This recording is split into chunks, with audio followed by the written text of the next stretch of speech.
वंशे विभूषितकरा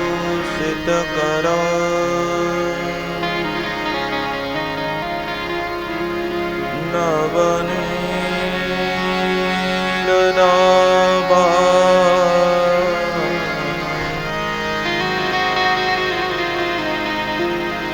पीताम्बरा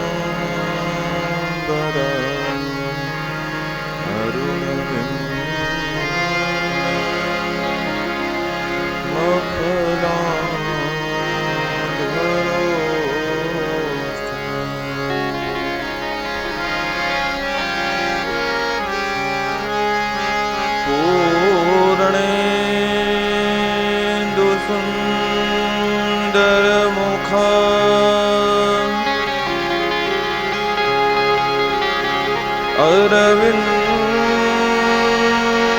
नेत्रा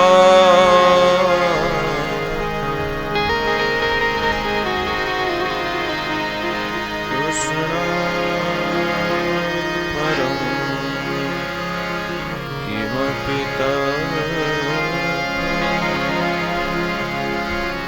त्वमहं न जाने।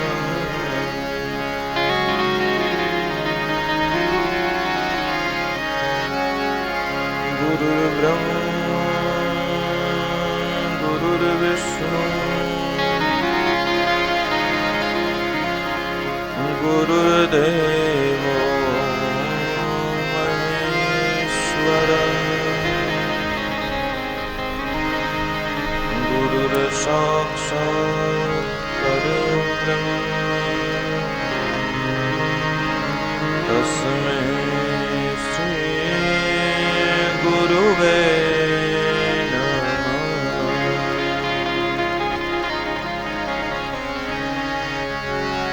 वर्णानाम् अर्थसंहानम्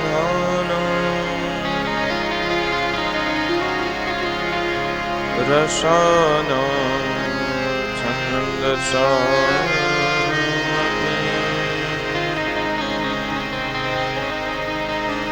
मंगलानां च कर्तारो वन्दे वाणी विनायकम्।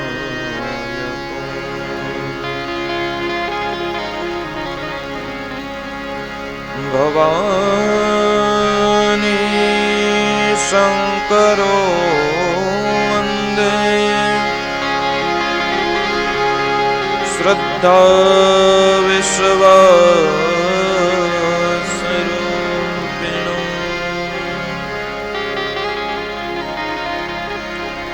याभ्यां विना पश्यन्ति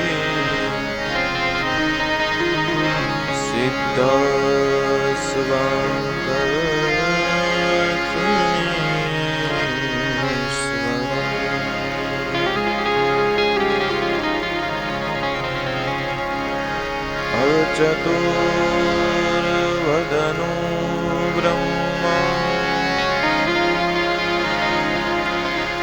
द्विबाहुरपरो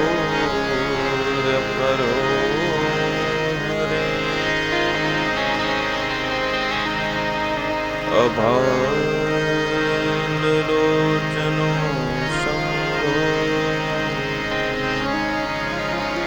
भगवान् बादरा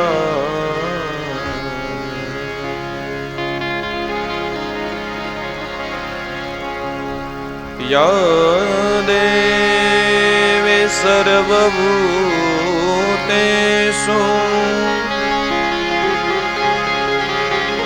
शक्तिरूपेण संस्थिता नमस्तस्यै नमस्तस्यै नमस्तस्यै नमो नमः।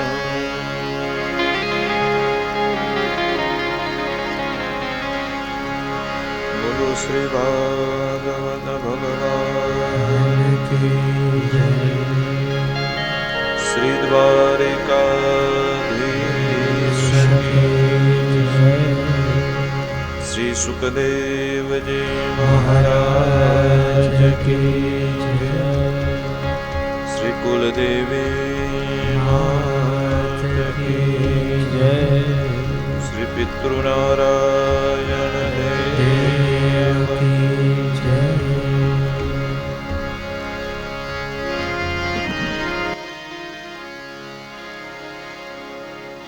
હરે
तिलकं ललाटपटले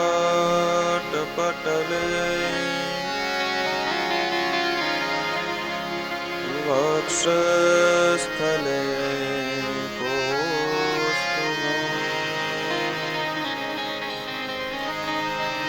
नासाग्रे वरमौक्तिकं करतले वेणुकरे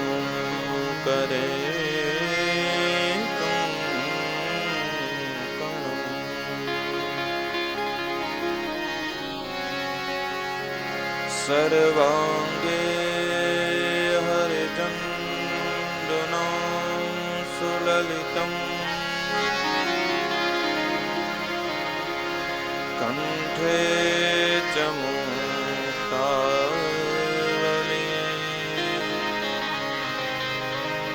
गोपस्त्री परिवेष्टितो विजयते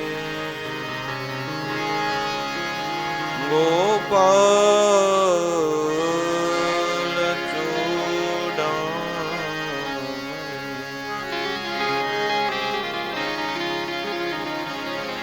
श्री द्वारिकाधीश की उमापति महादेव की जय।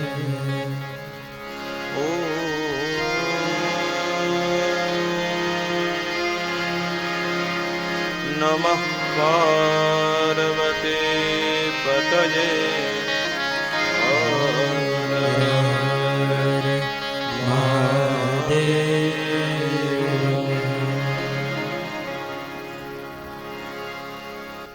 कृष्णाय वासुदेवाय हरये परमात्मने प्रणतः क्लेशनाशाय गोविंदाय नमो नमः। परब्रह्म श्री हरि स्वरूप श्रीमद भागवत जी ना चरणों में आनंद कोटि प्रणाम। वेदना जाणकार भूमि ऊपर ना देव पधारेला विद्वान ब्राह्मणों ना चरणों में प्रणाम। मां सरस्वती ना उपासको सारस्वतो ना चरणों में प्रणाम। तेमज आप सर्वना मन मंदिर अंदर विराजमान ए सच्चिदानंद स्वरूप श्री हरि ने मारा प्रणाम। स्वर्गस्थ शशिकांत भाई पीपड़िया तथा समस्त पीपड़िया परिवारना स्वर्गस्थ पितरोना मोक्षार्थे आयोजित सप्त दिवसीय श्रीमद भागवत ज्ञान यज्ञ में कथा मंडपनी अंदर विराजमान तेमज विज्ञानना माध्यमथी यूट्यूब द्वारा लाइव सांभળી રહેલા સૌ કોઈ શ્રોતાજનોને અહીં વિરાજમાન સૌ કોઈ શ્રોતાજનોને વ્યાસપીઠથી મારા જય શ્રી કૃષ્ણ। જય શ્રી કૃષ્ણ। હરિ ઓમ હરિ ઓમ। જય સિયારામ। જય સિયારામ।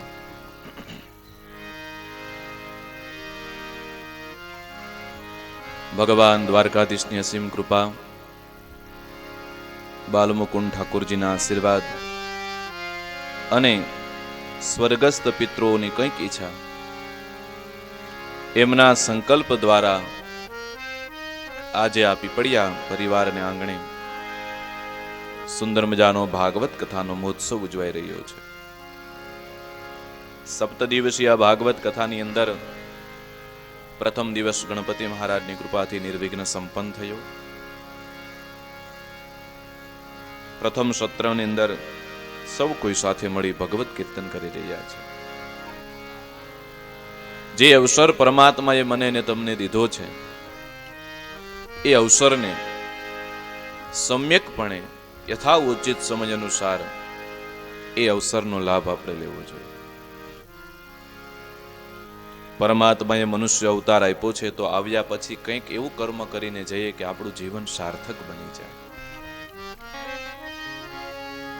આ મનુષ્ય અવતાર મળવો ને બહુ અઘરો છે। અનેક એવી યોનિઓમાં જ્યારે જીવ ભટકે છે અને એ યોનિઓમાં ભટકતા ભટકતા પોતાના સત્કર્મનો જ્યારે ઉદય થાય ત્યારે પરમાત્મા એમને મનુષ્ય યોનિ આપે છે। આપણે બધા ખૂબ ભાગ્યશાળી છીએ કે આ મનુષ્ય યોનિમાં પરમાત્માએ જન્મ આપ્યો છે. આ મનુષ્ય યોનિ એક જ એવી છે અને એ યોનિ દ્વારા જીવ પરમાત્માને પણ પામી શકે છે અને નરકને ગામી પણ થઈ શકે છે. શ્રીમદ ભગવદ્ ગીતાની અંદર સ્વયં ભગવાન કૃષ્ણ કહે છે, મન એવમ મનુષ્યાણામ કારણમ બંધ મોક્ષયોઃ. જો વ્યક્તિ ધારે તો પોતાના જીવનને નારાયણ તરફ પણ વારી શકે ને વ્યક્તિ ધારે તો પોતાના જીવનને નરક તરફ પણ વારી શકે. નરક તરફ વાળવા કરતા પરમાત્મા તરફ વળે એવો પ્રયાસ હરેક મનુષ્યએ પોતાના જીવનની અંદર કરવો જોઈએ. મનુષ્ય જન્મ મળવો અને એ મનુષ્ય જન્મ ધારણ કર્યા પછી ભગવાનની નામ લેવાનો જો અવસર મળે તો સૌથી શ્રેષ્ઠ પરમાત્માની કૃપા છે. નહીતર મનુષ્ય જન્મ મળ્યા પછી જે વ્યક્તિ પરમાત્માનું નામ નથી લેતો એ વ્યક્તિનો જન્મ એળે ગયો છે. શ્રીમદ ભાગવતની અંદર સ્વયં બ્રહ્મા કહે છે કે જે વ્યક્તિ આ ધરા ઉપર જન્મ ધારણ કરે છે એ વ્યક્તિ ક્યારેય પણ પરમાત્માનું સ્તવન નથી કરતો, ભગવાનની કથા નથી સાંભળતો, ભગવાનના નામનું કીર્તન નથી કરતો. એમને જગતમાં આવીને કેવલ જેમ એક ગધેડો, એક ગધર્ભ પોતાના જીવનમાં કેવલ શ્રમ જ કરે છે. ગધર્ભ હોય ને એને ખબર ન પડતી હોય કે આપણે આરામ કરવો જોઈએ, આપણે ખાવા પીવામાં થોડું ધ્યાન રાખવું જોઈએ. એનું કામ શું? સતત કામ કરતું રહેવાનું, શ્રમ જ કરવાનું.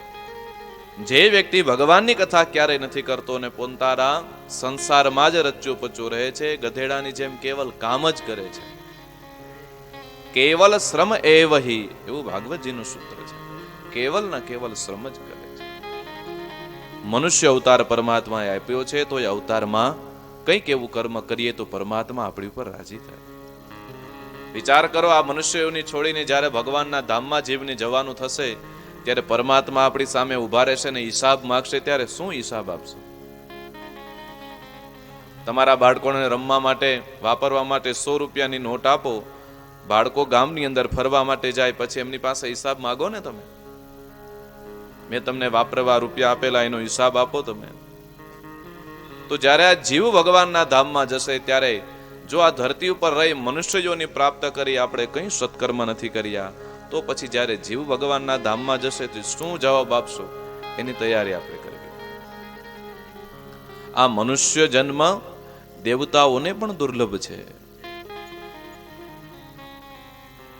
બડે ભાગ માનુષ તનુ પાવા, બડે ભાગ માનુષ તનુ પાવા.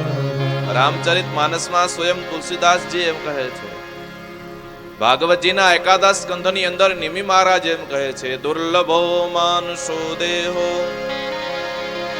દેહિનામ ક્ષણભંગુરઃ તત્રાપી દુર્લભમ મન્યે વૈકુંઠ પ્રિયદર્શનમ. આ જગતમાં જે વ્યક્તિ મનુષ્ય અવતાર ધારણ કરીને આવે છે અને જો એ મનુષ્ય ભગવત નામનું કીર્તન કરે, ભગવાનમય બની જાય તો એમને પરમાત્મા વૈકુંઠનું દર્શન કરાવે છે. બડે ભાગ માનુષ તનુ પાવા, બડે ભાગ માનુષ તનુ પાવા. સુર દુર્લભ સબ ગ્રંથ સુર દુર્લભ સબ ગ્રંથ પાવા. બડે ભાગ મનુષ્ય તનુ પાવા, બડે ભાગ માનુષ પાવા.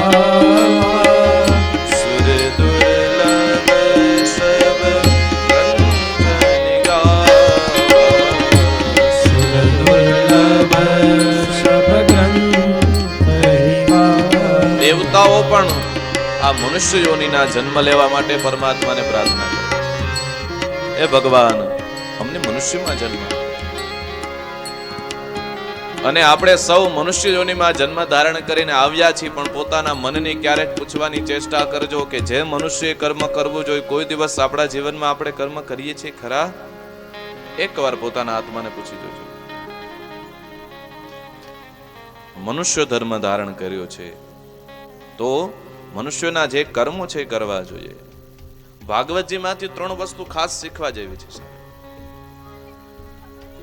મનુષ્યનો મનુષ્ય પ્રત્યેનો ભાવ કેવો હોવો જોઈએ એ ભાગવતમાંથી શીખવા જેવું છે. પહેલો ભાવ, મનુષ્યનો મનુષ્ય પ્રત્યે કેવો ભાવ હોવો જોઈએ. બીજો ભાવ, મનુષ્યનો ઇતર વ્યક્તિ સાથે, ઇતર જીવો સાથે, પશુ પક્ષીઓ સાથે કેવો ભાવ હોવો જોઈએ એ ભાગવત શીખવાડે છે. અને ત્રીજો, મનુષ્યનો પ્રકૃતિ સાથે કેવો ભાવ હોવો જોઈએ એ ભાગવત શીખવાડે છે. એ બધી કથાઓ આગળના દિવસોમાં આવશે. આ ધરા ઉપર જન્મ ધારણ કર્યું છે તો કંઈક એવું કર્મ કરીને જઈએ જેનાથી પરમાત્મા રાજી થાય. સંસારના સુખ ભોગવતા ભોગવતા પણ ભગવાનનું નામ લેવું જ જોઈએ. ભાગવતજીના એક એક શ્લોકોનું પઠન કરવું જોઈએ. સ્વયં ભાગવતજી એમ કહે છે, જે વ્યક્તિ અડધા શ્લોકનું પણ પાન કરે છે, અડધા શ્લોકનું પણ વાદન કરે છે, એમને ગોહુ સહસ્ત્ર ફલમ એવું કીધું છે. 1000 ગાયોનું તમે દાન આપો, એમનું જે પુણ્ય ઉત્પન્ન થાય એટલું જ પુણ્ય તમને એક ભાગવતજીના શ્લોક બોલવાથી થાય છે. 1000 ગાયોનું દાન. વિચારો, 18000 શ્લોકોનું પઠન કરો તો કેટલું પુણ્ય મળે. કદાચ આપને શ્લોક ન આવડે તો કઈ વાંધો નહીં, પણ ગઈકાલે કીધું એમ પ્રમાણે 1 પેજ તો વાંચી શકીએ. 1 પુસ્તક, 1 પેજ, 1 લીટી, 5 લીટી. આપણા જીવનની 1 ઘડી પણ જો ભગવાનમય બનીને ગઈ તો પણ પરમાત્માનો રાજીપાના પાત્ર બનશું. 1 ઘડી આધી મેં પુનિયાદ, તુલસી સંગત સાધુ કે કટે કોટી અપરાધ. જેના સંગ કરવાથી, જેનું નામ લેવાથી અપરાધો ક્ષમા થાય છે. 1 પદોનું વાતાવરણ છે. ભાગવતજીનું બહુ અતિ પુણ્ય છે. જ્યાં શ્રીમદ ભાગવત કથા થતી હોય ત્યાં બધા તીર્થો આવીને વાસ કરે છે. કોઈ તીર્થમાં જવાની જરૂર નથી, બસ ભાગવતજીનું સાનિધ્ય ગ્રહણ કરો. બધા તીર્થોનું પુણ્ય તમને ભાગવતજીમાં મળશે. ભગવાન શિવનું વરદાન છે, જ્યાં જ્યાં રામની કથા થતી હોય, જ્યાં જ્યાં કૃષ્ણની કથા થતી હોય, હે સતી, નિરંતર એ સ્થાનની અંદર હું રમણ કરું છું, એ સ્થાનમાં હું આડોટું છું.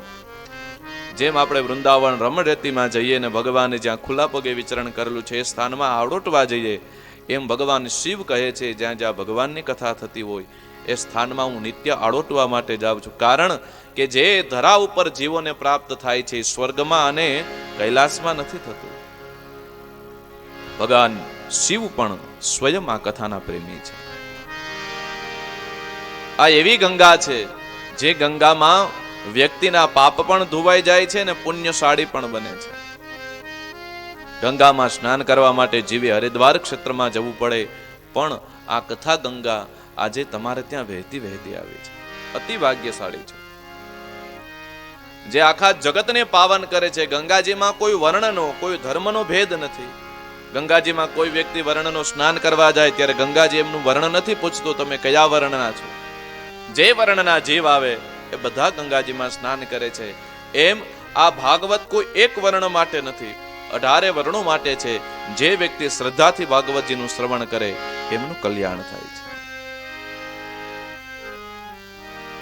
જ્યારે માં પાર્વતી ભગવાન શિવને પૂછે છે આ કથા કેવી છે, ત્યારે ભગવાન શિવ એમ કહે છે કે હે પાર્વતી, જેમ ગંગા આખા જગતને કલ્યાણ કરનારી છે, એમ આ ભાગવતી કથા પણ જે જે વ્યક્તિઓ સાંભળે છે એ સૌને કલ્યાણ કરનારી છે.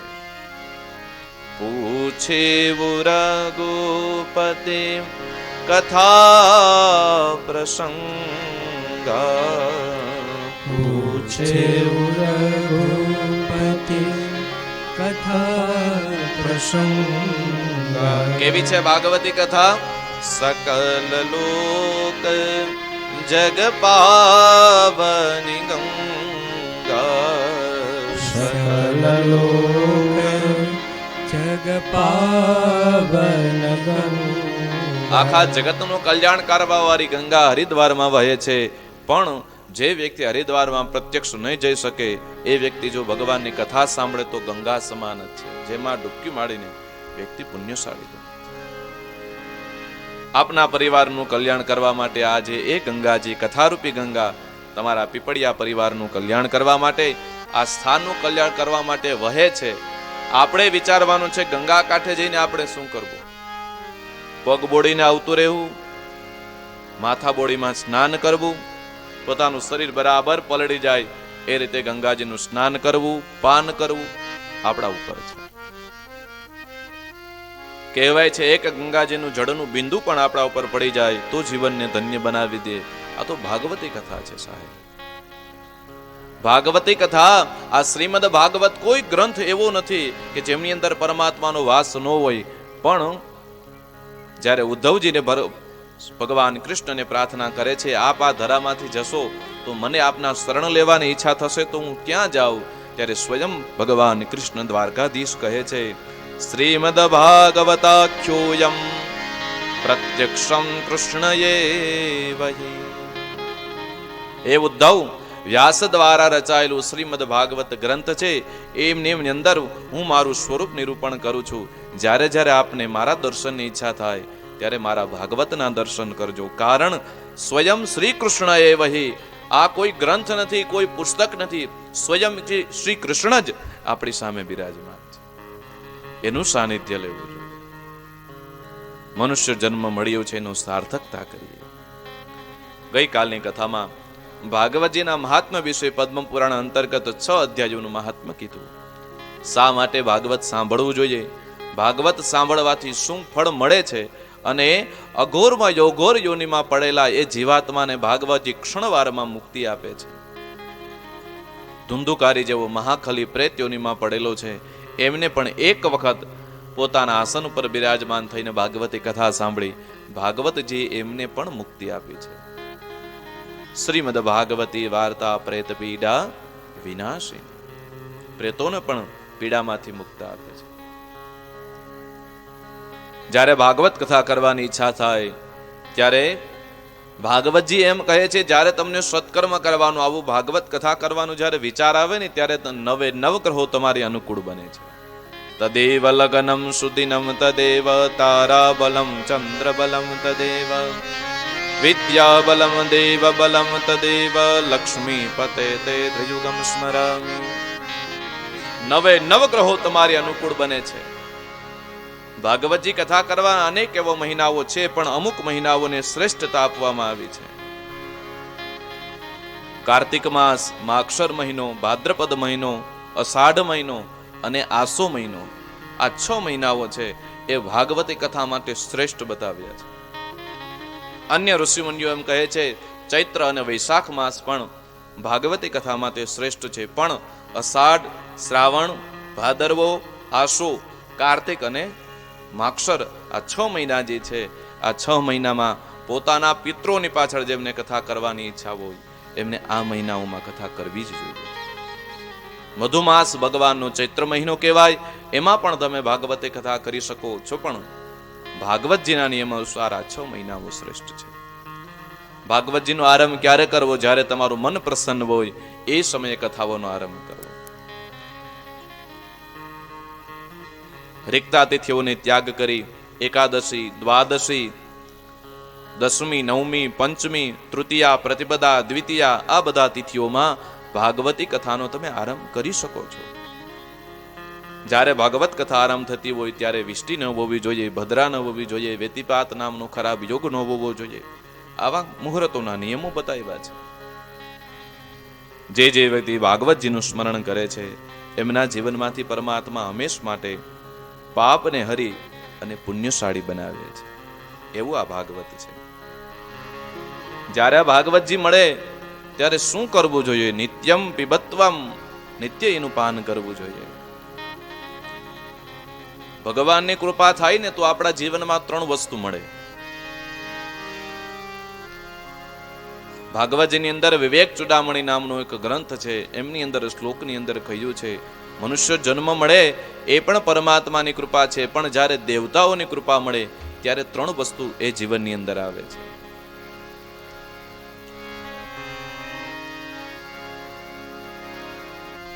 પેલા મનુષ્યનો જન્મ મળવો, ત્યારબાદ ભગવાનની કથા સાંભળવા માટેની ઉત્કંઠા, જેને મુમુક્ષા કહેવાય. મનુષ્યત્વમ મુમુક્ષત્વમ મહાપુરુષો સંશ્રયમ.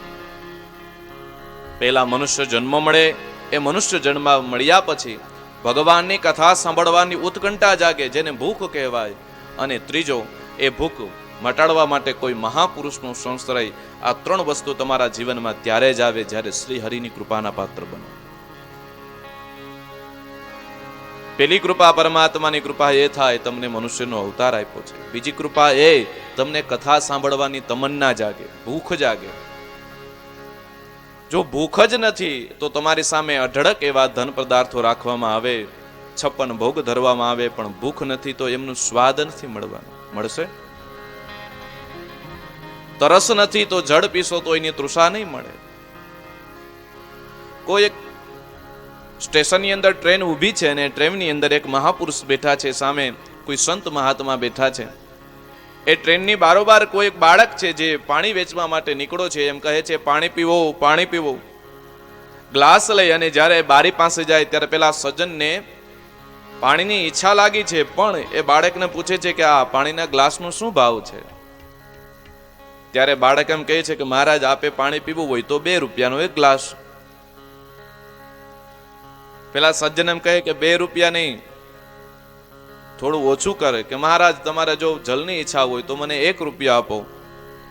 વારંવાર ભાવતાલ કરાવે છે અને અંતમાં એ શેઠ એમ કહે છે કે તું બહુ ભાવ લે છો, મારે તારી પાસેથી જળ નથી પીવું. ને એમ કહીને અને દાંત કાઢી અને એ બાળક ત્યાંથી નીકળી ગયો. સંત મહાપુરુષ સામે બેઠા છે, એ ફરીવાર આગળ જઈને બાળકને ઊભો રાખે છે અને ત્યારે કહે છે કે એ બાળક, પેલા મહારાજે તારી પાસેથી પાણી પીવા માટે ગ્લાસ ન લીધો, છતાં તું હસીને કેમ વયો ગયો? ત્યારે એ બાળક એમ કહે છે કે મહારાજ, એ શેઠને જો ખરેખર પાણીની તરસ લાગી હોત ને તો એ ક્યારેય કિંમત ન પૂછત. એમને તરસ હતી જ નહીં. જો તરસ હોત તો એ કિંમત ન પૂછત. કિંમત પૂછી ત્યારે જ મને ખબર પડી કે કેવલ તરસની કિંમત પૂછે છે, તરસ એમને લાગી નથી. એમ તમારા જીવનમાં જ્યારે મુમુક્ષા જાગે, ભગવાનની કથા સાંભળવાની ઉત્કંઠા જાગે, ત્યારે સમજી લેવું તમારી ઉપર હરિની કૃપા વરસે છે. કથા મંડપની અંદર આવીને કથા સાંભળો છો, એ હરિની કૃપા છે. જો હરિની કૃપાના પાત્ર ન બનો તો કથા મંડપની અંદર પ્રવેશ પણ આપને ન મળે. પહેલા મનુષ્ય અવતાર આવ્યો, મનુષ્ય જન્મ ધારણ કરીને પછી પરમાત્માની કથા સાંભળવાની મુમુક્ષા ઈચ્છા જાગી.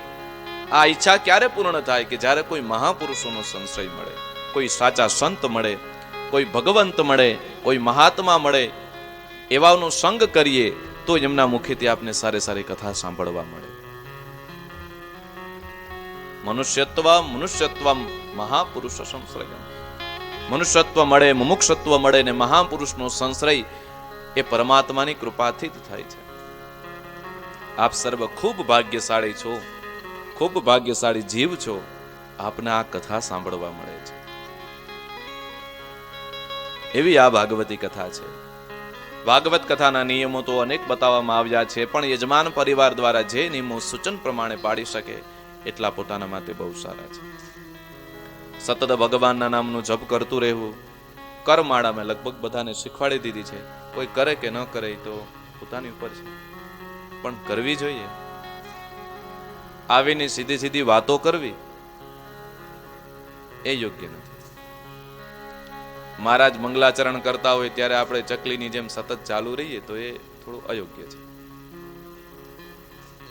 સતત ભગવાનનો જપ કરતું રહેવું છે.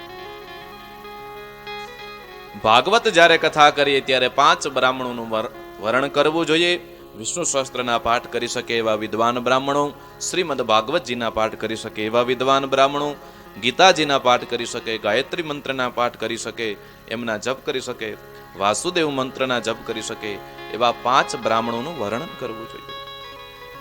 કથાની પૂર્ણાહુતિ સમયે યજ્ઞ કરવો જોઈએ. દશાંશ યજ્ઞ દ્વારા, ગાયત્રી મંત્ર દ્વારા અથવા વિષ્ણુ સહસ્ત્ર પાઠ દ્વારા, હોમ દ્વારા પરમાત્માનું ચિંતન કરવું જોઈએ. આ કથાના નિયમો છે.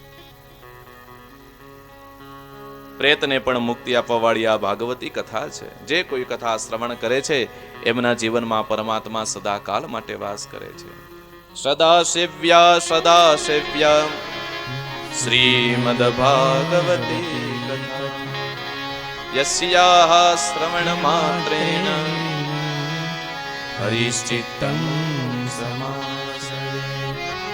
હરિશ્ચિત્તમ સમાશ્રયેત. જે વ્યક્તિ ભગવાનની કથા સાંભળે છે, શ્રવણ કરે છે, પઠન કરે છે, મનન કરે છે, એમના હૃદયમાં અંદર આવીને પરમાત્મા બેસી જાય છે. જે પરમાત્મા તમારા હૃદયમાં બેઠેલો જ છે, પણ માયાના આવરણ થકી પરમાત્મા દેખાતો નથી. પણ જો મનથી ભગવાનની કથા સાંભળશું તો પરમાત્માના દર્શન થશે.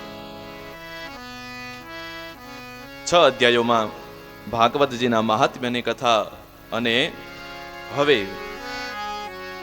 વ્યાસ મહારાજ દ્વારા 18,000 શ્લોકોમાં જે શ્રીમદ ભાગવત જ્ઞાન યજ્ઞનું જે શ્રીમદ ભાગવતનું રચન કરવામાં આવ્યું છે, રચના થઈ છે, એ ભાગવતજીના પ્રથમ શ્લોકનું ગાન છે, જેમની અંદર પરમાત્માના સામર્થ્યનું, પરમાત્માના સ્વરૂપનું વર્ણન છે.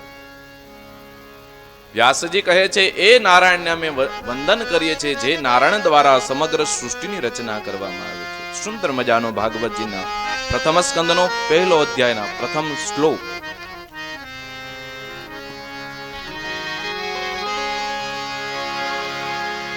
જન્માંદસ્ય યતોન્વયાદિતરત ચાર્થેષ્વવિઘ્નસ્વરા તેને બ્રહ્મરદાય આદિકવયે મુહ્યન્તિ યસૂરયઃ.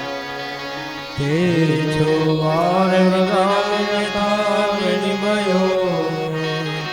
યત્ર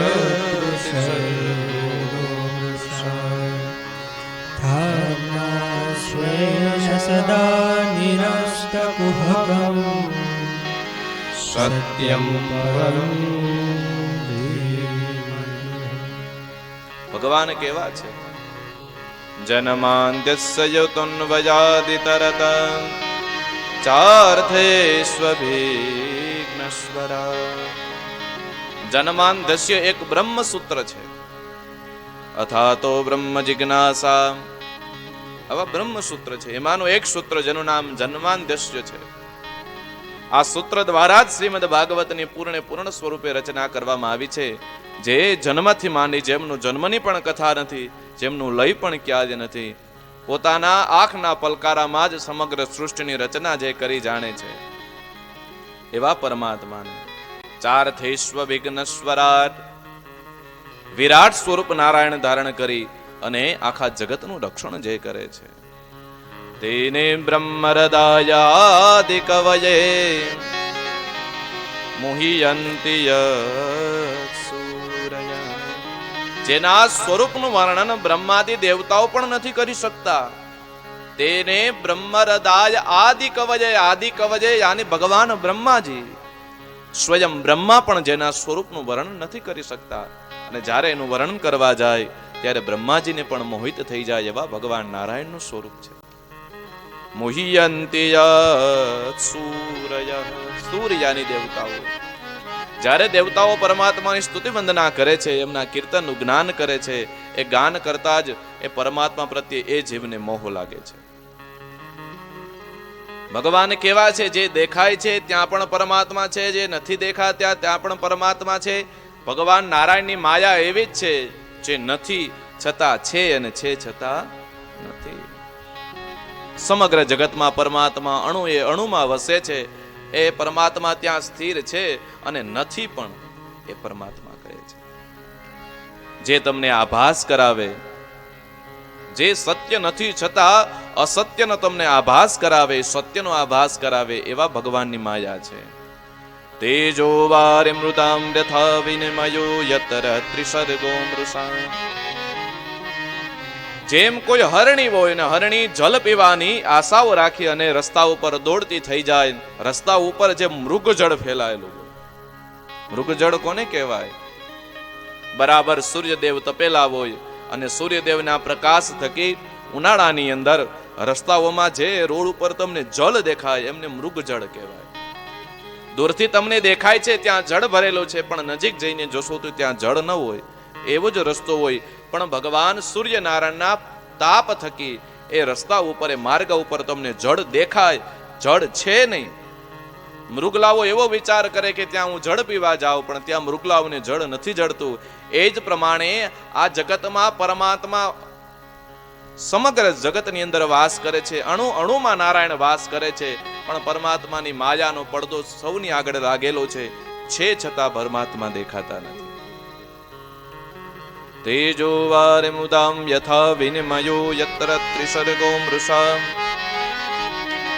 એ હરણીને જે મૃષા આવે, જેમની કથા સાંભળતા મોહ લાગી જાય. દામનામ સ્વેદ સરા નિરસ્ત કુહકમ. જેમની કથા સાંભળવા માટે ભક્તએ શું કરવું જોઈએ? તો કહે કુહકમ. કુહકમ શબ્દનો અર્થ થાય અભિમાન. જો ભગવાનને વાલું બનવું છે, જો ભગવાનની કથા સાંભળવી છે, ભગવાનની ભક્તિ પોતાના જીવનમાં ઉતારવી છે, એ વ્યક્તિએ પોતાનું અભિમાન ત્યાગવું જોઈએ. અભિમાન લઈને પરમાત્માની સામે જશો. પરમાત્મા કહે છે અભિમાની વ્યક્તિ, કપટી વ્યક્તિ ક્યારેય મને પ્રિય નથી બનતો. એમના જીવનમાં ક્યારેય પણ ભગવાનની ભક્તિ નથી બનતી. જો ભગવાનને વાલા બનવું છે તો પોતાનું તમામ પ્રકારનું અભિમાન છોડીને પછી ભગવાનના સાનિધ્યમાં જવું જોઈએ. દામનામ સ્વેદ સદા નિરસ્ત કુહકમ. જેમના સ્મરણ માત્રથી વ્યક્તિના જીવનના બધા અભિમાનો નિરસ્ત થઈ જાય છે, બધા અભિમાનો દૂર થઈ જાય, એવા પરમાત્માને અમે વંદન કરીએ છીએ. સત્યમ પરમ સત્યમ પરમ ધીમહિ. જે સત્ય છે, અવિનાશી છે, જેમનો ક્યારેય પણ નાશ નથી બતાવવામાં આવ્યો. ગઈકાલની કથામાં પ્રથમ શ્લોકની અંદર આપણે કહ્યું હતું પરમાત્મા સત્ય સ્વરૂપ છે. વ્યાસજી જ્યારે શ્લોક રચે છે ત્યારે એમ કહ્યું છે સત્યમ પરમ ધીમહિ. સત્ય જ અવિનાશી છે. પરમ ધીમહિ. ધીમહિનો શબ્દ થાય સૌ બધા. વ્યાસજી કહે છે આ કોઈ એક સંપ્રદાયનો ગ્રંથ નથી. જો નારાયણના સંપ્રદાયના, કૃષ્ણના સંપ્રદાયને કહે કે આ તમારો ગ્રંથ છે, તો વ્યાસજી એમ લખે કૃષ્ણમ પરમ ધીમહિ. તો કૃષ્ણના સંપ્રદાયના વ્યક્તિઓ એમ કહે આ અમારો ગ્રંથ છે. શિવપંથી એમ કહે શિવામ પરમ ધીમહિ, તો કહે આ અમારો ગ્રંથ છે. શક્તિમ પરમ ધીમહિ શબ્દ લખે તો શક્તિના ઉપાસકો, માતાજીના ઉપાસકો એમ કહે આ અમારો ગ્રંથ છે. વેદ વ્યાસજી કહે છે આ ગ્રંથ બધા વ્યક્તિઓ માટે છે, જે સત્ય છે, જે અવિનાશી છે, જેમનું ક્યારેય મરણ નથી, એવા પરમાત્માને અમે વંદન કરીએ છીએ. સત્યમ પરમ ધીમહિ શબ્દ ઘણા બધા બહુચૌન સાથે લખેલો છે. ગાયત્રી મંત્ર બોલીએ તો એમાં અંતમાં પણ ધીમહિ શબ્દ આવે છે. એવા પરમાત્માને વંદન કરીએ છીએ જેમની જગતની ઉત્પત્તિ, સ્થિતિ અને લય કરનારા દેવ છે. જેમના દર્શન કરવાથી, જેમના કીર્તન કરવાથી બ્રહ્માદિ દેવતાઓ પણ મોહિત થાય છે.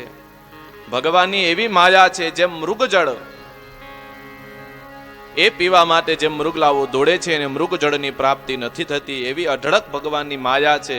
પરમાત્મા જગતના અણુએ અણુમાં વસે છે, પણ ભગવાન દર્શન નથી થતા. છે છતાં નથી અને નથી છતાં છે, એવો જે આભાસ કરાવે છે એવી પરમાત્માની માયા છે. જેમનું કીર્તન કરવાથી, જેમનું ભજન કરવાથી વ્યક્તિના, મનુષ્યના જન્મના તમામ પ્રકારના અભિમાનો દૂર થાય છે, એવા ભગવાન સત્ય સ્વરૂપ શ્રી હરિને અમે વંદન કરીએ છીએ. આ શ્લોકનો અનુવાદ છે. ત્યારબાદ જે વ્યક્તિ ભગવાનની કથા સાંભળવા માંગે છે એમને પોતાના જીવનમાં કયા કયા નિયમો પાળવા જોઈએ એ ભાગવત કહે છે. ધર્મમ પૂજિત કેત્રવોત્ર પરમો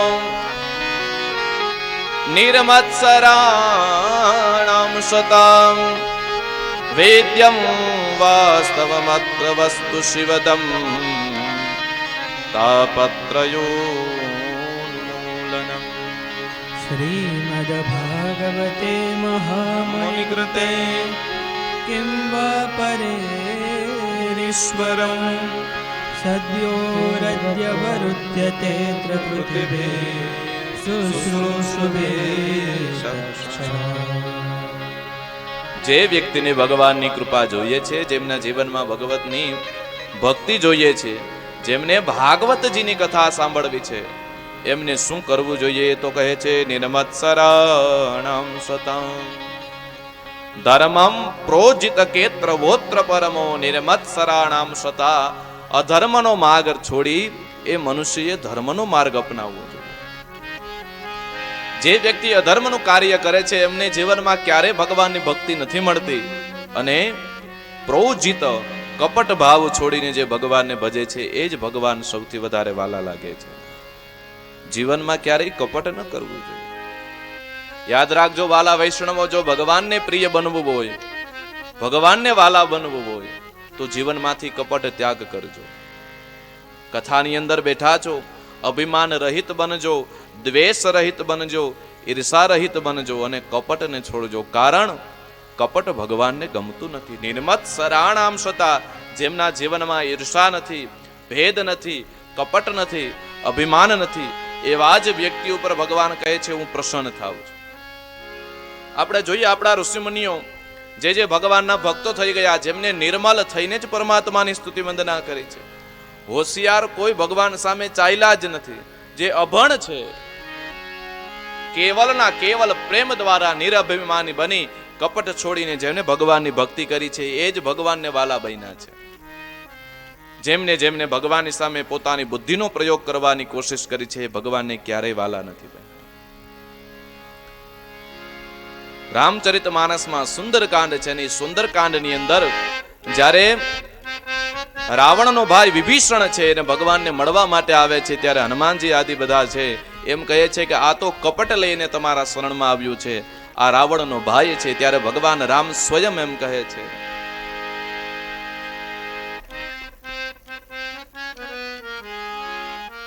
હે હનુમાન સાંભળો, એ ભક્ત મને ત્યારે જ પ્રિય બને છે જ્યારે ભક્તના જીવનમાં કોઈ પ્રકારનું કપટ નથી રહેતું.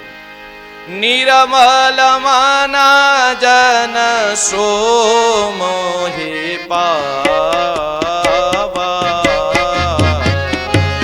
નિર્મલ જન સો મોહે પાવા, નિરમલ માના જન સો મોહે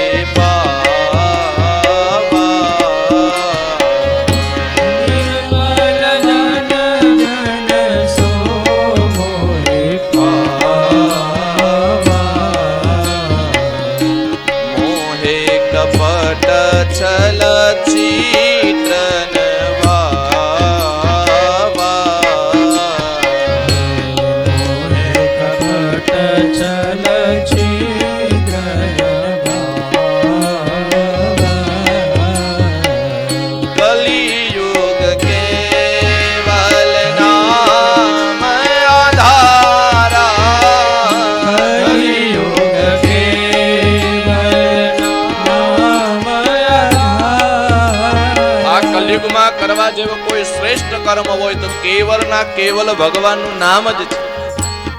બાકી કલિયુગમાં બહુ અધર્મ છે. કલિયુગ કેવલ નામ આધારા, કલિયુગ કેવલ નામ આધારા, સુમીરી સુમીરી નર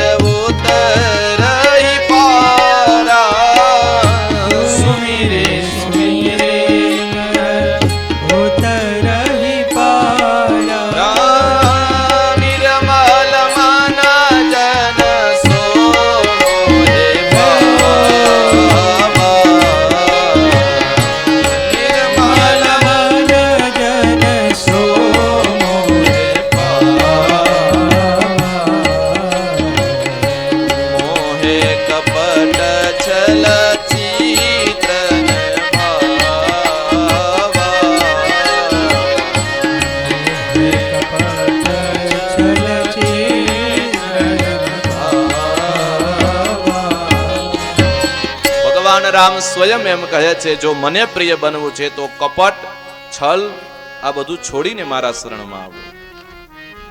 મોહે કપટ છલ છિદ્ર ન ભાવા.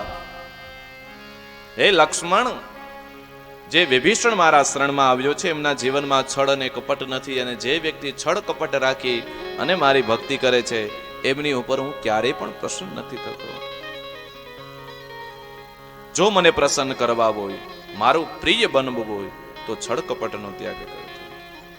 ભગવાન રામને રાજી રાખવા હોય, તમારા ઠાકોરને રાજી રાખવા હોય, તમારા યોગીશ્વરને તમારે પ્રસન્ન કરવા હોય તો મનમાંથી છળ કપટ દ્વેષ ભાવને છોડી દેજો.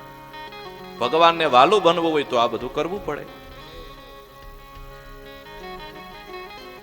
એનાથી શું થશે? જો તમારા જીવનમાં છળ કપટ નહીં રહે, નિર્બળ બની જશો તો શું થશે? વેદ્યમ વાસ્તુમ વસ્ત્રમ વસ્તુ શિવદમ. ભગવાનના શરણમાં જઈને તમામ પ્રકારનું કપટ છોડી દેશો તો ભગવાન જે જે પોતાના જીવનની અંદર લીલાઓ કરે છે, ભગવાનની માયા તમને આવીને વળગશે નહીં. જે લીલાઓ પરમાત્મા કરે છે, લીલાઓ તમને બરાબર સમજાઈ જશે. અને પછી શું થશે તો કહે છે શિવદમ.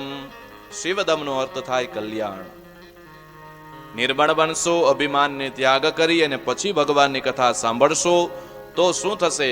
ભગવાનની માયા તમને નહીં વળગે, અને ભગવાનની માયા નહીં વળગે તો તમારું કલ્યાણ થશે. શિવદમનો અર્થ કલ્યાણ થાય. મહાપુરુષોનો સંશ્રય કરશો. શ્રીમદ ભાગવતે મહામુનિ કૃતે કિમ વા પરેરીશ્વરમ. જે જે ભાગવતોની કથા કરે છે, જે મહાપુરુષો છે, એમનો જીવનમાં સંશય કરજો, એમનો સંક કરજો.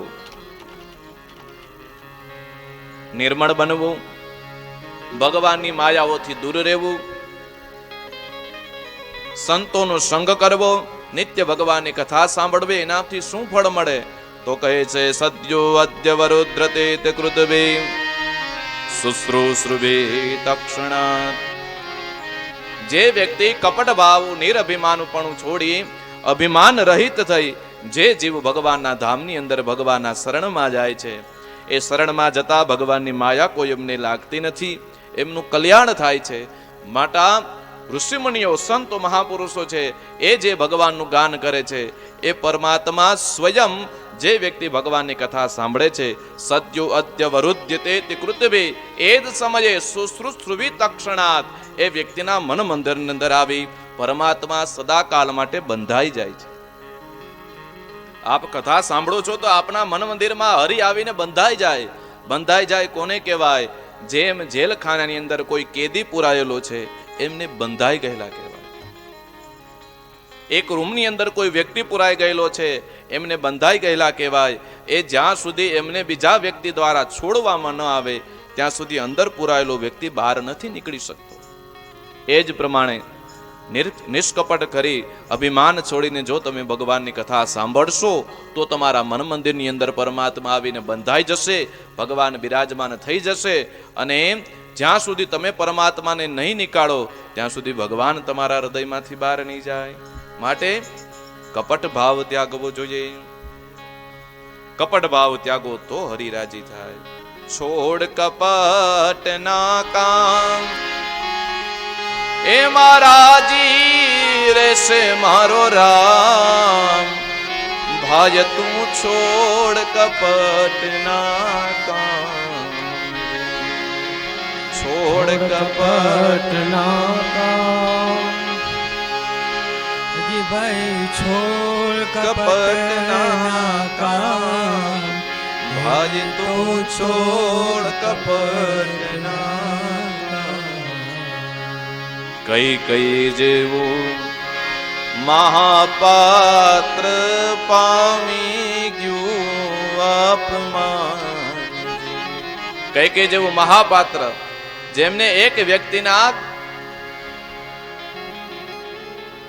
કાન ભંભરણી દ્વારા એ કઈ કઈ જેવું એ મહાન પાત્ર આ જગતમાં અપમાનને પાત્ર બની ગયું છે. કેના દ્વારા? કુસંગ કરો, મંથરાનો સંગ થતા જ કાન ભંભરણી થઈ. અને કાચા રાખશે કાન તો કપટ આવી જશે. ક્યારેય કાચા કાન ન રાખો, કપટ છોડી દો તો પરમાત્મા રાજી થશે. ભાગવત એ જ કહે છે નિરભિમાન થઈ અને જો ભગવાનની કથા સાંભળશો તો હરિ તમારી ઉપર પ્રસન્ન જ છે. મનુષ્ય જન્મ ધારણ કરીને આવ્યા છે તો ભગવાન રાજી થાય ને એવું કર્મ કરવું. આ જગતના વ્યક્તિને રાજી કરવા માટે વાલા તમે શું કરશો? આ જગત એવું છે,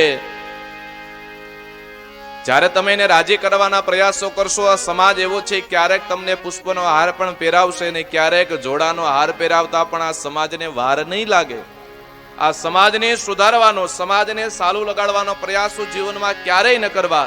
કેવલ ને કેવલ રામ, મારો કૃષ્ણ રાજી થાય, મારો યોગેશ્વર રાજી થાય, એ જ ભાવ રાખવો. એમને રાજી કરવા જીવનમાંથી તમામ પ્રકારનું અભિમાન છોડી દેવું. આ ભાગવત ગ્રંથ કેવો છે? નિગમ કલ્પતરો ગલિતમ ફલમ સુકમુકાદમ દ્રવ દ્રવ સંયુતમ पिबत भागवतं रसमालयं मुहुरहो रसिका भुवि આ ભાગવત ગ્રંથ એવો છે સાહેબ. નિગમ કલ્પતરો ગલિતમ ફલમ. અનેક એવા મોટા મોટા ઋષિ મુનિઓ દ્વારા ભાગવત ગ્રંથ રચવામાં આવ્યો છે, એમના દ્વારા પાન કરવામાં આવ્યું છે. સ્વયં ભગવાનના મુખેથી આ ભાગવત નીકળી છે. આદિ નારાયણ બ્રહ્માજીને આપી, બ્રહ્માજીએ નારદને આપી, સનત કુમારોને આપી, સનત કુમારોએ નારદને આપી, નારદે વ્યાસજીને આપી, વ્યાસજીએ સુખદેવજી મહારાજને આપી, સુખદેવજી મહારાજે ગંગા કાંઠે અનશન લઈને બેઠેલા પરીક્ષિત મહારાજને આપી. અને એ કથા દ્વારા હું ને તમે સૌ કોઈ આ ભાગવત કથાનું શ્રવણ કરીએ છીએ. આ કોઈ વ્યક્તિ દ્વારા રચાયેલો ગ્રંથ નથી સાહેબ, ભગવાનના મુખેથી ગવાયેલો છે. એ હેતુ દ્વારા જ આ ગ્રંથની આગળ શ્રીમદ શબ્દ લાગે છે. શ્રીમદ શબ્દ બે જ ગ્રંથોની આગળ લગાડવામાં આવ્યો છે, જે ભગવાનના મુખ દ્વારા ઉત્પન્ન થયેલા છે. એક શ્રીમદ ભગવત ગીતા, જ્યારે કુરુક્ષેત્રનું યુદ્ધ થયું ત્યારે પરમાત્મા અર્જુનના વિષાદને નાશ કરવા માટે મામકા, પાંડવાસ જેવા આ બધા મારા છે, અમને મારે કેમ મારવા? જ્યારે અર્જુનને આ વિષાદ થયો ત્યારે પરમાત્માએ વિરાટ સ્વરૂપનો અવતાર ધારણ કરી અને એ સમયે એમને ભગવત ગીતા કહી છે.